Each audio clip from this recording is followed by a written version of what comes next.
Well, hey guys, I'm Nick and welcome back to the channel. Well, today we're talking about the new trailer that's just dropped for the new Babylon 5 animated movie entitled The Road Home.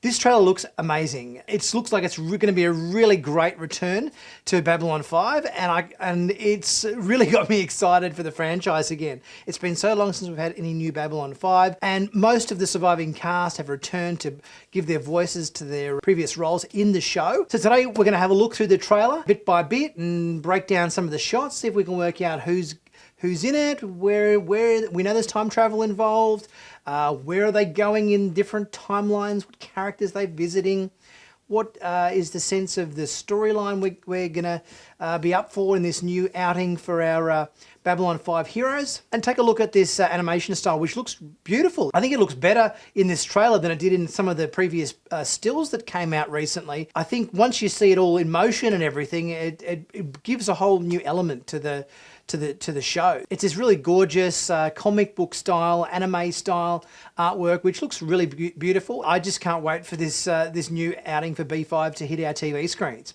So without further ado, let's take a look at the trailer and then break it down as we go to see what we're up for this new Babylon 5 animated movie entitled The Road Home. Let's take a look.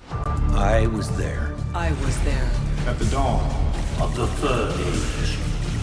This is an Interstellar News Network special report. 2 years after winning the Shadow War, Captain John Sheridan, president of the Interstellar Alliance, is leaving Babylon 5 for what many expect to be the last time. I don't need an interstellar alliance. You're my universe, Dylan. I love you. So it looks like this movie takes place about 2 years after the end of the Shadow War.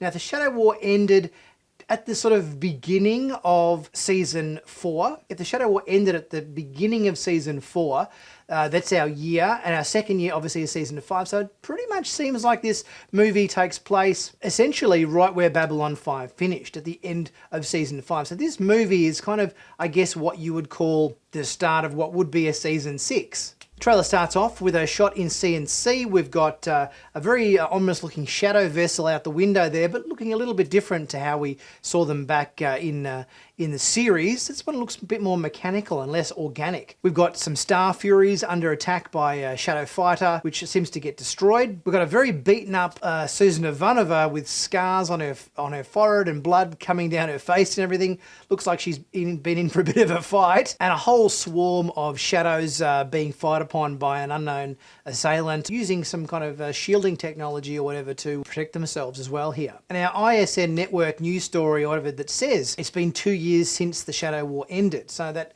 as I said earlier, puts us about the end of season 5, beginning of what would have been a season 6 in terms of our time frame. In this crowd shot here, we see Elizabeth Lockley as the captain of Babylon 5. And it also appears like we've got another familiar face in the background here. If you look right into the deep background of this shot, looks like we've got Lieutenant Corwin, David Corwin, who was one of the regulars on B5 as one of the other bridge officers on the show. It looks like he's way in the background here in this shot. I've got the White Star heading through the jump gate. But jump gate graphics and technology looks like it's been a little bit enhanced. There's a bit of extra effects work and so forth that makes the jump gates look a little bit different to how we saw them during the course of the show. And a tender moment here with Sheridan and Delenn on their way to Mimbar.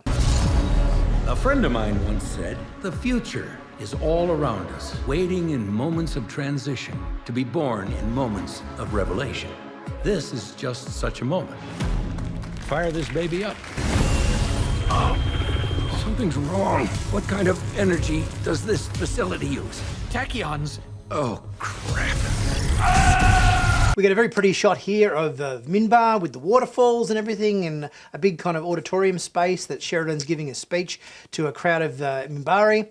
And he's using in his speech a quote from Jakar, from the episode Zaha Doom, I believe, where I think was Jakar writing the book of Jakar or something, I think, at the time. Or anyway, there's this quote that Sheridan speaks about about moments of transition and so forth, about the future and waiting in moments of transition. That was straight from Jakar's speech in that Zahadum episode. And then we get some weird stuff going on with this giant energy device that is powered by tachyons. And everybody knows when it comes to time travel, the presence of tachyons generally means there's going to be a time travel incident going on. I think when we had the previous Babylon 5 time travel episodes, Babylon Squared and War Without End and so forth, there were always tachyons present when there was time travel goings on. Where the hell am I? Yes, I'm stuck in time. Moving between timelines, universes, realities. The longer you stay out of your own timeline, the more you'll start sliding into parallel worlds. So how do I fix it? You have to get back to Babylon 5. Losing the Shadow War wasn't your fault. Wait, we lost the war?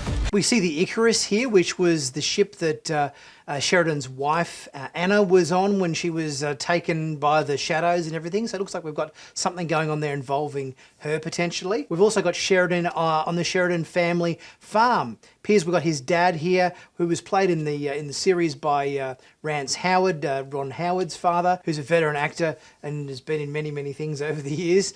So it looks like we've got something to do with him. We've got an interesting shot here with the group talking with Zathras. We've got Ivanova and Delenn, and it looks like we've got Sinclair in his Rangers uniform as he appeared in the War Without End 2-part episode. That looks quite interesting, along with Marcus as well. Looks like Marcus is tucked in there behind Zathras as well. Then we get a scene with Dr. Franklin. Obviously this scene has to be, 20 or 30 years in the future. Dr. Franklin's looking a lot older, a lot grayer. He's got a slightly different uniform. It's white rather than navy blue. So this appears to be a time jump forward. We see Sheridan flying through some sort of time vortex along the lines of Sliders or Doctor Who kind of good concept here. And then a massive shadow swarm all converging on some people in a small group. And then we see a shot on Earth where we've got Ivanova and Londo Malari and Sheridan all looking up at the Earth's moon. It appears to be some sort of end of days event where maybe the shadows are hurling the moon into the Earth or something. They're basically waiting for this kind of end of times event. Ivanova confirms that in this particular timeline, the Shadow War was lost. On the positive side, at least we have a good view of the show, eh, Sheridan? This is Babylon 5. We are under attack. Do you know what a last stand is? You just joined one. Activate destruct sequence. Destruct sequence? Are you feeling all right? This isn't just one of those I'm having a bad day things. I am totally in a mood to blow some stuff up. Everything ends. I'm not afraid. Bring it. We see Sheridan here having a bit of a standoff with a shadow and a ship of unknown design using some kind of repulsor beam to push Earth's moon into the planet, causing some obviously catastrophic destruction. We've got B5 under attack by the shadows. And then we see Sinclair and Garibaldi running along a corridor. We get a bit of a team up there between Sheridan and Sinclair, and Sheridan activating the auto-destruct sequence of the station, blowing it up with the B5 computer, kind of give him a bit of back chat, saying, are you really sure you want to do this kind of thing? We've got swarms of shadows boarding B5 whilst not only Sheridan but also Garibaldi and Sinclair fighting off the shadows with PPG rifles. And we see Leader Alexander getting really fired up and in the mood to blow some stuff up. Then we see the B5 station being destroyed as a shadow vessel watches on, and it is subsequently taken out as well by the explosion of the station. We've got Ivanova in CNC, and then a shot of the moon coming crashing into Earth, basically causing an end of days destructive event there. However, this ship has managed to push the moon into Earth's planet, no doubt causing the loss of all planetary life. John? Stay back! It's happening again. I'm coming unstuck in time. Zathras won, but no one listens to Zathras. You look like someone in need of a friend. Friend. We see Sheridan trapped in some time bubble there while Delenn watches on. We see Lockley and Zathras in the background as well. They have to take cover. It seems like B5 gets destroyed, which then tracks with that other shot we just saw with the attack on B5 and the destruction which causes the shadow vessel to be destroyed. And then we've got a cool shot with Zathras, and nobody listens to poor old Zathras. Zathras, nobody ever listened to Zathras. Zathras always knows, but nobody listens to Zathras. And the trailer ends with an appearance from Jakar. Obviously, Sheridan's going to need a friend at some point here with all the goings-on that's going on, and Jakar is going to come to his help at some point during this movie as well. So good to see Jakar there again at the end. And we get a release date. August 15 is when this movie will be available.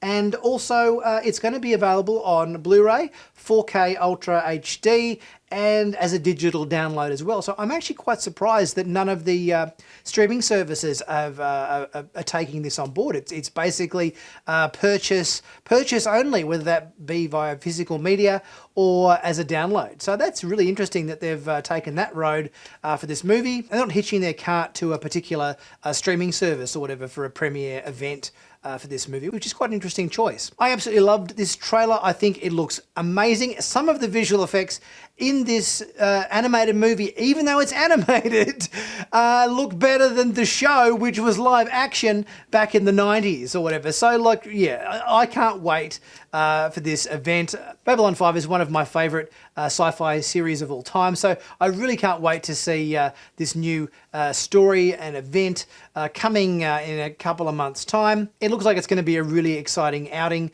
obviously written by JMS, featuring a large percentage of the surviving cast members of the show. So it's going to be a really good one, I think. I got a good feeling about this one. I don't think it's going to be like a Babylon 5 Lost Tales or a couple of those sort of other movies that sort of came out during the fifth season of Bab 5, which were kind of maybe questionable quality, I guess you'd say. Some of them were okay, but others were there was a bit hit and miss with some of those movies that came out there. But this feels like it's going to be a really good one. But guys, let me know what you think. Leave a message in the comments section, and let me know if you're excited for this new Babylon 5 animated movie, The Road Home, coming August 15. I can't wait. But let me know what you think. Also, guys, if you haven't done so already, please don't forget to subscribe to Sci-Finatics.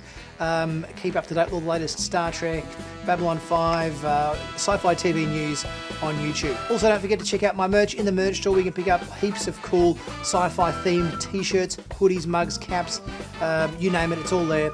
And always there's a sale going on, and you pick something up that's to help support the channel at the same time. I'll be back very soon with my next video. I'll see you guys soon.